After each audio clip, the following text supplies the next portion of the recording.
there have been, over the course of the last 16 months or so, alarm bells ringing about Israel in a forever war now. And we've talked about this. Israel fighting on 7 fronts. Foreign Affairs says 8 fronts. With the reemergence of this regional conflict, it seems like dominoes are beginning to fall, and there's already alarm bells sounding about how the Israeli regime cannot sustain this, and that even the settlers, while they have no sympathy for Palestinians, they don't want a forever war because of the immense cost this is having, not just on these reservists, but on the so-called society as a whole.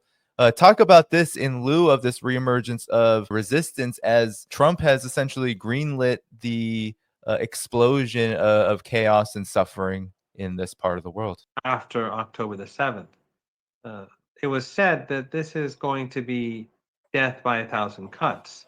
The Israeli regime was not going to be overrun by any of the resistance movements. But this regime, which is a colony, it's a Western colony, it's small, and the population is not indigenous to the region. They are vulnerable, and sustaining war forever is just not possible. We already seen that a significant number of Zionists have left Palestine, and investors are no longer going to go there. The population is viewed very negatively across the world. We've seen many instances where Zionists go to restaurants in Asia and Latin America, and people call them out.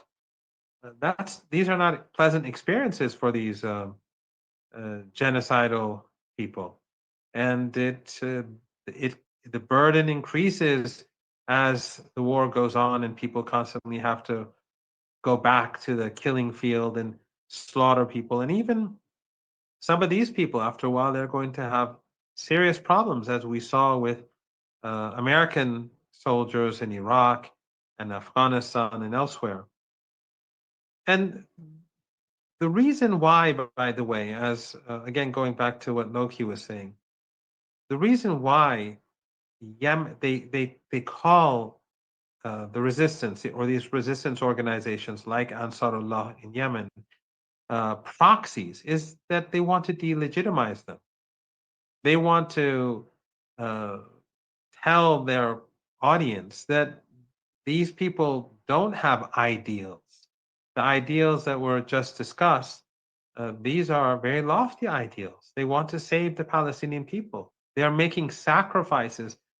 Hezbollah made women sent their their husbands to the battlefield in Lebanon. Fathers and mothers sent their sons to the battlefield to get killed, to become martyrs in order to save the people of Gaza. In Yemen, you see people going every week in mass protests to support Ansarullah in their defense of the Palestinian people. They are making sacrifices for another people. It's not even to defend themselves. Ansarullah, Hezbollah, they could all make their own deals with the empire. These are not proxies, as was rightly pointed out. They have agency. They have a great deal of influence and power, and each of them the West could only dream about having deals with Hezbollah or Ansarullah or the other members of the resistance. And the same is true with Iran. Iran has, as a result of resistance against the Israeli regime, has paid a heavy price. The sanctions against Iran are not really about the nuclear program. There's nothing to do with the nuclear program. It has nothing to do with human rights. It has nothing to do with terrorism. Everything has to do with Palestine. It's all about Palestine. It's all about the fact that the West, the Western Empire, is supporting an ethno-supremacist regime. It wants to preserve it. It wants it to thrive. And anyone or any entity that stands up against it will be punished.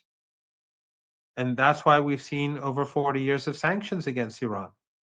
And Iran funds these organizations. It proudly does so. But they have agency. They're smart people. They have principles. They have ideals. And that's why they succeed. That's why you see Western proxies, they don't succeed because they have a top to bottom approach. In the case of the axis of resistance, they're all brothers and sisters following principles and pursuing ideals.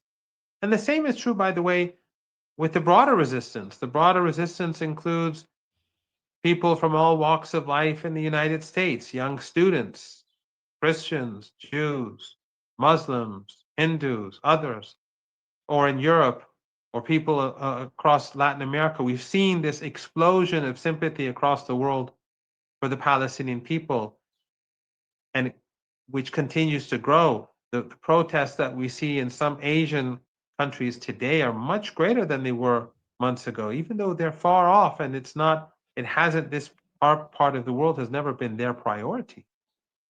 They have their own region, they have their own priorities, but we see that the longer this genocide continues, the greater the sympathy is and the greater the hostility towards Zionism. And the fact is that the West is paying a heavy price for this. Brand America has been wrecked. Brand Europe, brand UK, it has all been destroyed. This concept of the free world, or this concept of the civilized world versus the uncivilized world, they've been reversed. And many people in the West, large numbers, especially young people, are seeing it.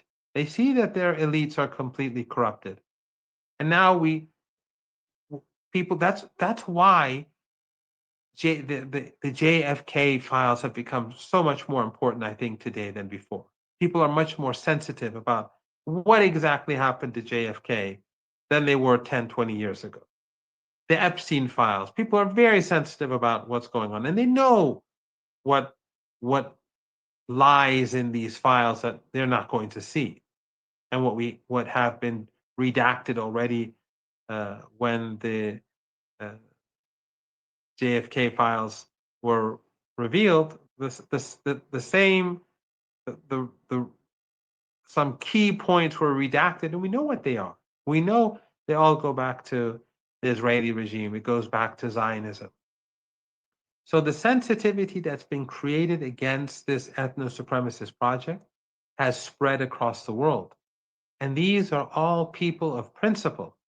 The axis of resistance, of course, makes the greatest sacrifices. Of course, the people of Palestine are resiliently and bravely defending themselves, women standing their ground.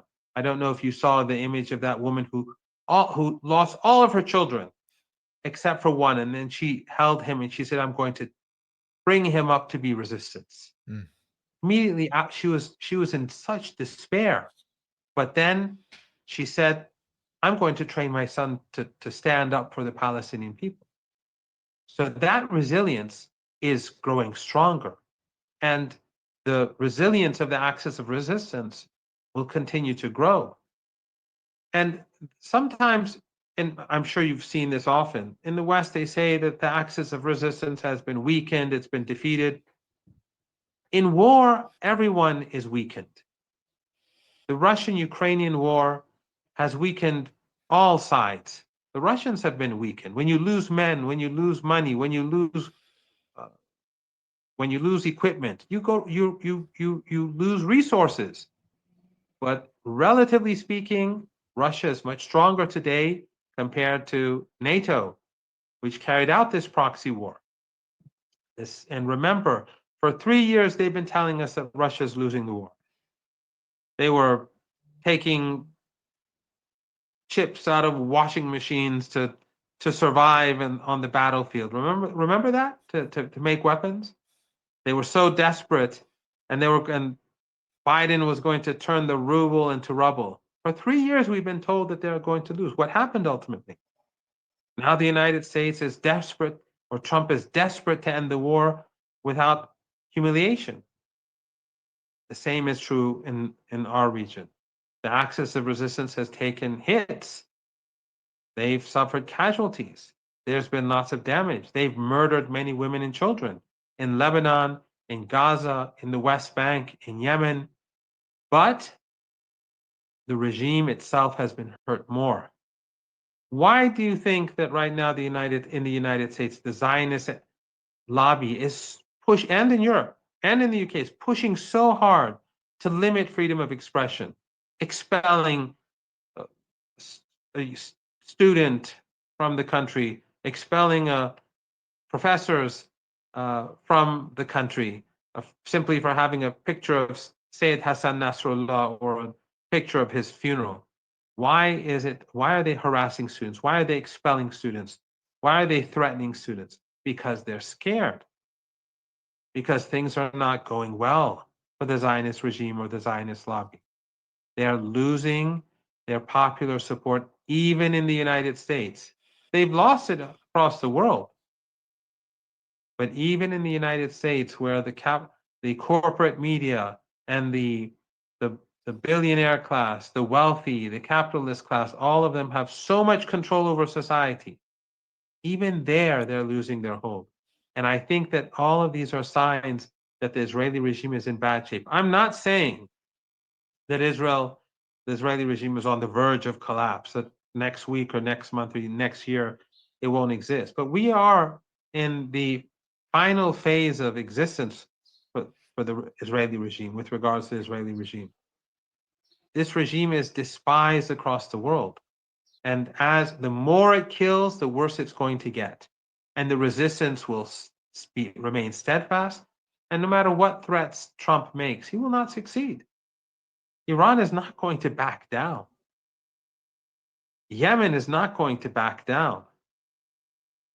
Hamas is not going to back down. Remember, just a few weeks ago, Trump said he literally said that he's going to destroy Hamas, and he implied that the Palestinians in Gaza will be killed if these prisoners are not released by noon on Saturday, I think. But what happened? Hamas stood firm. Their allies stood firm, and Trump was unable to do anything. In the case of Yemen, we'll see in the weeks and months ahead that the United States will fail. Yes, they will murder people. Yes, they will slaughter people. Yes, the Western media will speak of their successes. Yes, they will demonize the people of Yemen and Ansarullah and the resistance. And as usual, they'll lie and they'll twist the truth. But ultimately, Trump will fail. I get this a lot whenever I talk about resistance, whenever we talk about the topic of Gaza, Palestine, West Asia. There's a belief that is widely held, while Professor Marandi is definitely correct, that many more people are against the Israeli regime or against what it does. It's genocide, it's war, US backing for all of that.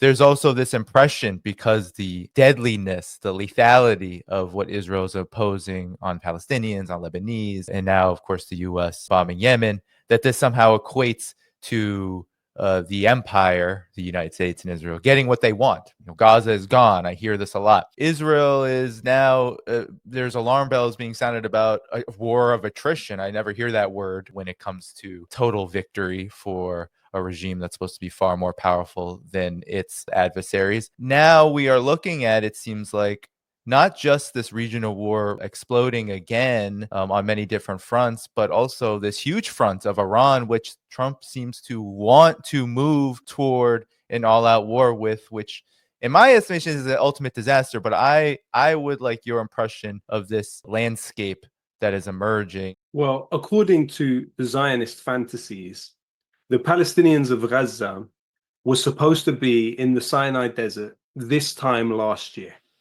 They were supposed to be in Jordan this time last year. And they won't be in either place this time next year. Because late stage Zionism has fantastical, unrealistic ambitions, which actually cannot be achieved.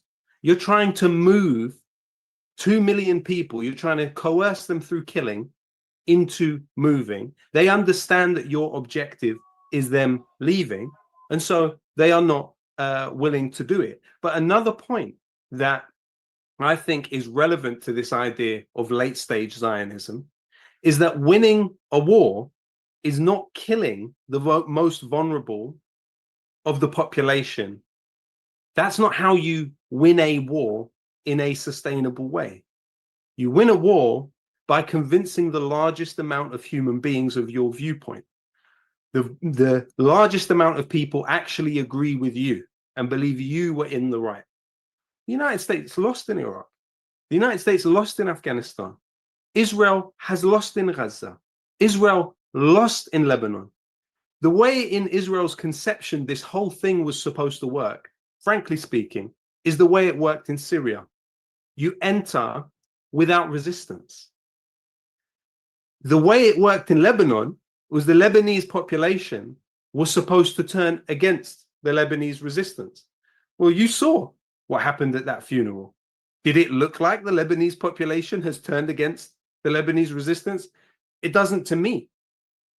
What the Israel Katz made a statement in the last 24 to 48 hours saying the Palestinian population needs to give up the Palestinian resistance and turn on them. Why haven't they? Why haven't they? Israel has made attempts to arm specific tribes within the Palestinian population in Gaza in order to fight the resistance movement. That hasn't happened. Why? So there's so many ways in which what Israel and Trump are attempting to do is so fantastical and so outside the realms of reality that the greater the suppression is, the greater the response to it is, and the greater the stubbornness is with which they are being met. And so really, we are at a time where Israel and the United States is thinking that it can simply pulverize these populations with firepower and they will relinquish this cause. But it's simply not happening. I mean, if you look at Donald Trump's trajectory, if you look at the individuals who have funded him, there of course has been a lot of focus on the Adelson family, Sheldon Adelson historically, and now his widow funding Donald Trump in exchange for the promise of recognizing the West Bank as part of the Zionist entity. But there are many other funders of Donald Trump that actually, when examining and investigating the list of his funders, it was almost impossible to find people who were not part of the Israel lobby who were funding him. It wasn't the case that Adelson was an exception. It was that non-Zionist funders of Donald Trump were an exception. And actually, if you look at the history of the Republican Party in comparison to the Democratic Party, with the exception of Trump, generally speaking, the Democrats have received double the money from the Israel lobby as the Republicans have. But in the case of Donald Trump, it's quite the opposite.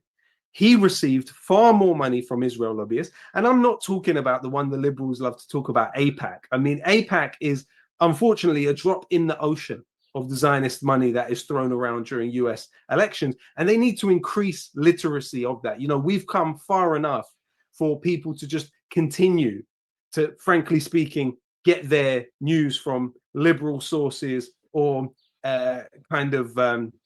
what can we say, quasi pro-Americans, well, directly pro-American sources like Al Jazeera actually, and have a very narrow conception of what the Israel lobby is and what the Zionist movement is. We need to increase that literacy, particularly in English speaking societies. They need to know more about what the Zionists are doing. And so in the case of Trump, really, if you go down the list, it's actually incredible how many of these individuals are serious Zionists. So you have, for example, the Elliott Management Investment Firm. Now, this is a firm which was able to direct money to Trump to disguise the origin from the Israel lobby, because the organization is the brainchild and the instrument of its president, Paul E. Singer. So Paul E. Singer not only funds Birthright Israel, but also funds the Israeli military through the Friends of the so-called IDF and the Israel Independence Fund. He also funds something called Startup Nation Central, which is behind the influx of former Unit 8200 agents into Google and other big tech companies. So by labeling his investment in the Trump campaign as coming from Elliott Management, his investment firm, he was able to disguise the Zionist source of that money. You have another one coming from Book Capital Enterprises. Well, who is Book Capital Enterprises? It's founded by Robert H. Book, who is described in his own biography as a major philanthropist in support of Israel. And he previously met Trump at the Al Gaimana Gala, which is a staunch Zionist website.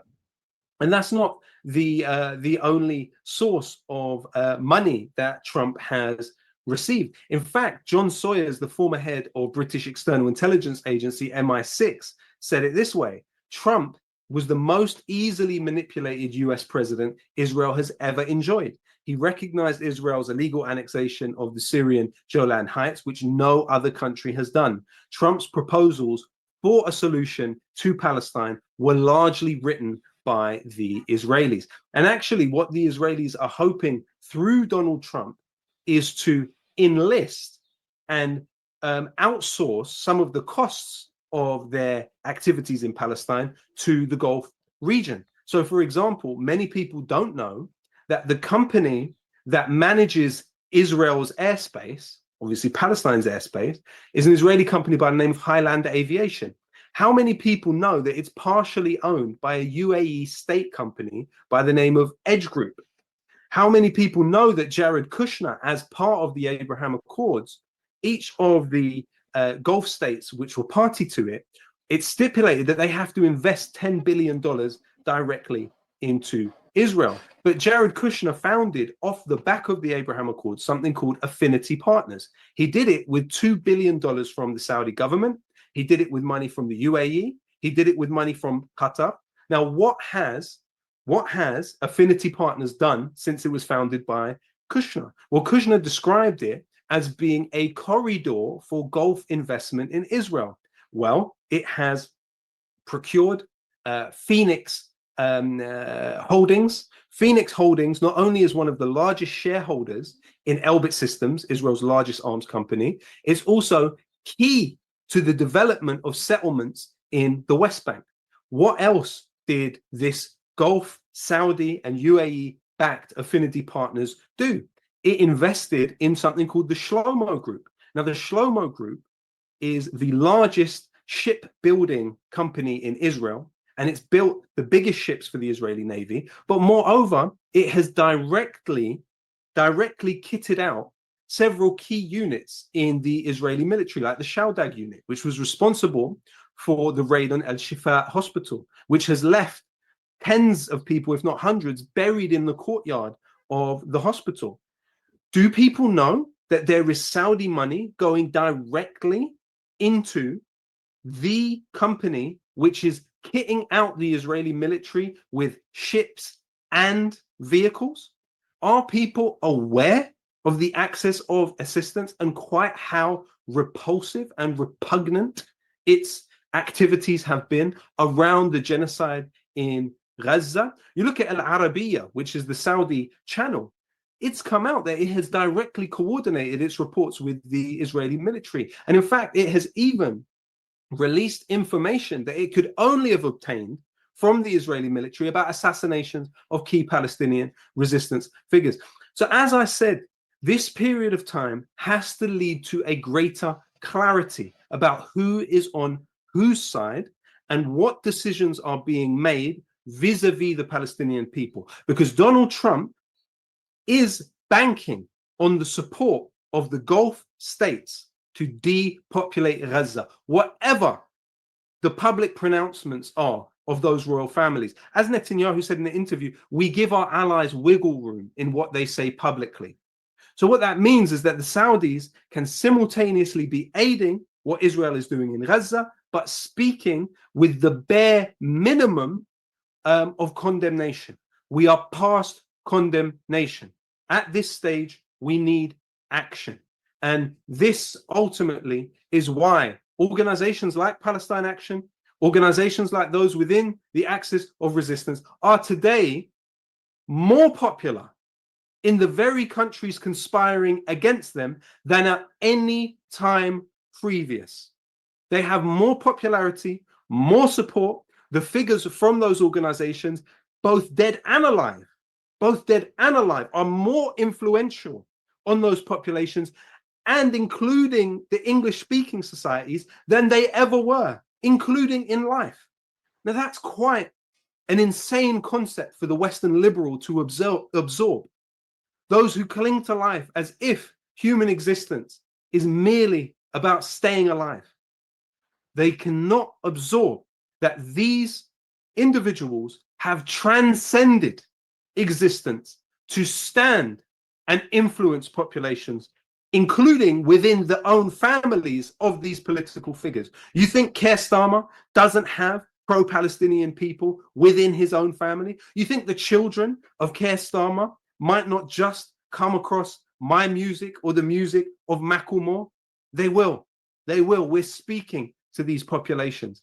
And as has been alluded to within this conversation, what Israel and the United States are attempting to do is not only unachievable, even the small victories which they have achieved are unsustainable. The price is heavy. The human cost is massive. It cannot be underestimated. But their objectives have not been met and will not be